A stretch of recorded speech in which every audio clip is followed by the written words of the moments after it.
का टॉपिक है trigonometric ratio. Trigonometric ratio अभी हम पीछे 2 क्लासेस में कर चुके हैं। इसी को आगे बढ़ाते हुए हम करते हैं कि अगर आपको सिर्फ ट्रिग्नोमेट्रिक एक रेशियो दिया हुआ हो तो 5 रेशियोज और कैसे निकाल सकते हैं। तो उसके लिए हम एक एग्जांपल से लेते हैं। सपोज आपने कोई ट्रिग्नोमेट्रिक रेशियो लिया, सपोज ले लिया हमने cot A. Cot A is equal to 4/3।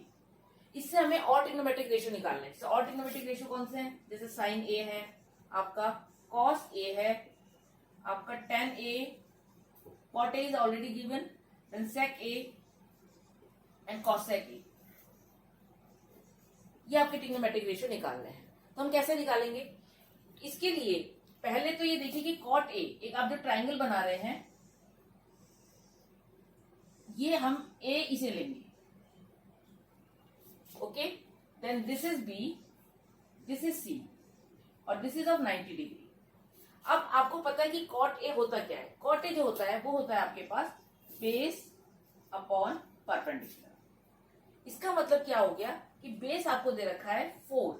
अगर हम इसको लिखे 4x तो 4x दे रखा है और परपेंडिकुलर दे रखा है आपको 3x।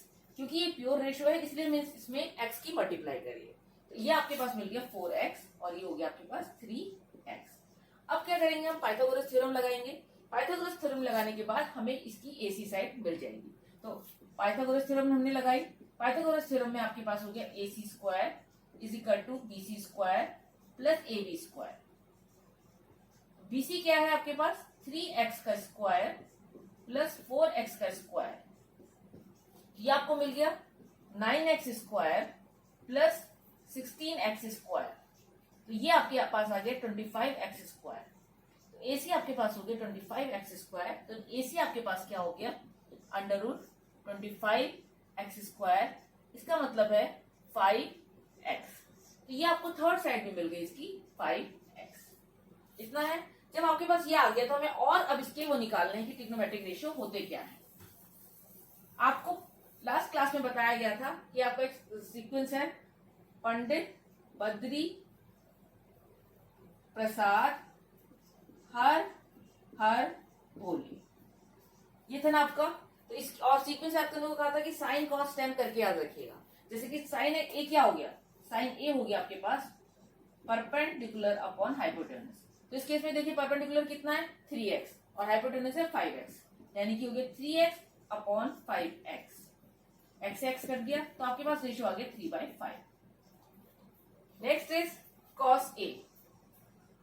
कॉस ए क्या है आपके पास? B upon H. B upon H. तो बेस कितना है इसका? 4x और ये है आपका 5x। तो x x कर दिया तो कितना आ गया? 4/5। नेक्स्ट है आपका 10a। 10a, 10a क्या है? परपेंडिकुलर अपॉन बेस, यानी कि परपेंडिकुलर अपॉन बेस। तो परपेंडिकुलर कितना आया था इसका?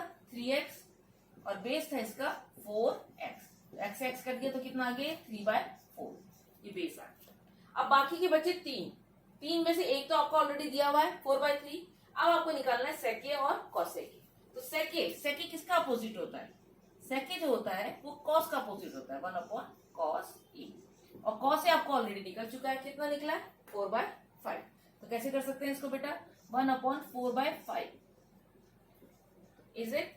ये हो गया आपका 5/4। कितना आसान है निकालना। इसी तरीके से cosec. Cosec A is equal to 1 upon sine A. कितना हो जाएगा ये? 1 अपॉन, अब साइन ए देखिए कितना आया था आपके पास? 3/5। तो 1 अपॉन 3/5। तो ये हो गया आपके पास 5/3। तो देखा आपने कितनी आसानी से एक रेशियो दिया हुआ था, इससे आपने 5 रेशियो निकाल ली। लेकिन इस ट्रायंगल में अभी आपके 6 रेशियो और निकल सकते हैं। अगर हम एंगल को कंसिडर करें सी, अभी तो आपने एंगल कंसिडर किया है ए। अगर हम एंगल सी को कंसीडर करते हैं उससे और हम कैसे निकाल सकते हैं? चलिए इस पे चलते हैं अब हम लोग। इसके लिए बस आपको ट्राइंगल में ये कंसीडर करना है कि बेस क्या है और परपेंडिकुलर क्या है, जो कि हम लास्ट क्लास में कर चुके हैं। अब इसमें देखिए, अगर आपने एंगल सी लिया है, फॉर एंगल सी,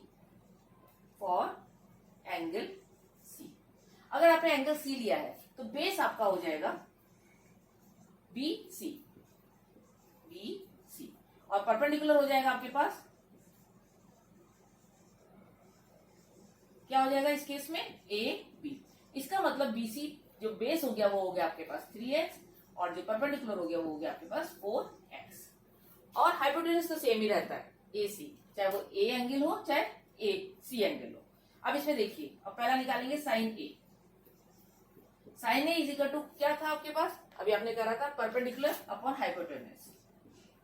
तो परपेंडिकुलर कितना है इस केस में, देखिए 4x, और हाइपोटेन्यूज आपको पता है 5x। सॉरी, ये था साइन C, क्योंकि ए तो ऑलरेडी निकाल चुके हैं, हम निकाला था साइन C। तो साइन C के लिए देखिए हमने लिखा perpendicular upon hypotenuse, then 4x upon 5x, x से x कट गया तो आ गया 4/5। इसी तरीके से आप देखते हैं cos C। cos C क्या है आपके पास, अब देखिए cos C में होगा base upon hypotenuse, base upon hypotenuse. तो बेस कितना है आपके पास 3x ओवर 5x, x से x कट गया तो कितना आ गया 3/5। अब नेक्स्ट है आपका tan C। tan C क्या होगा आपके पास, परपेंडिकुलर अपॉन बेस। परपेंडिकुलर क्या है 4x और बेस है आपका 3x, परपेंडिकुलर अपॉन बेस। इसमें हम कर सकते हैं 4x ओवर 3x, तो ये आपके पास आ गया 4/3। इतना है। अब बाकी के बचे 3 रेशियो। cot C जो होगा वो tan C का रेसिप्रोकल होगा। तो आप tan C ऑलरेडी निकाल चुके हो, तो 1 ओवर 4/3, इसका मतलब क्या हो गया ये 3/4। नेक्स्ट इज sec C किसका उल्टा होगा 1 अपॉन cos C का। तो cos C आपको ऑलरेडी निकल चुका है, cos C कितना निकला 3/5, तो 1 ओवर 3/5, तो ये हो गया आपके पास 5/3। इसी तरीके से लास्ट बचा है आपका साइन का उल्टा cosec C is equal to 1 over sine C। कितना आ गया 1 ओवर साइन C आपने ऑलरेडी रखा हुआ है 4/5, तो 4/5 इट मीन्स इट इज 5/4। देखा आपने, एक दिया हुआ था सिर्फ cot A, उससे आपने बाकी के 5 रेशियो निकाले फॉर साइन ये एंगल A के लिए, और एंगल C के लिए आपने 6 रेशियो निकाल लिए। तो कितनी आसानी से सिर्फ एक इंफॉर्मेशन अगर आपको दी हुई थी, इससे आपने सारे रेशियो निकाल लिए, ट्रिग्नोमेट्रिक रेशियो निकाल लिए। देखा कितना आसान था ये।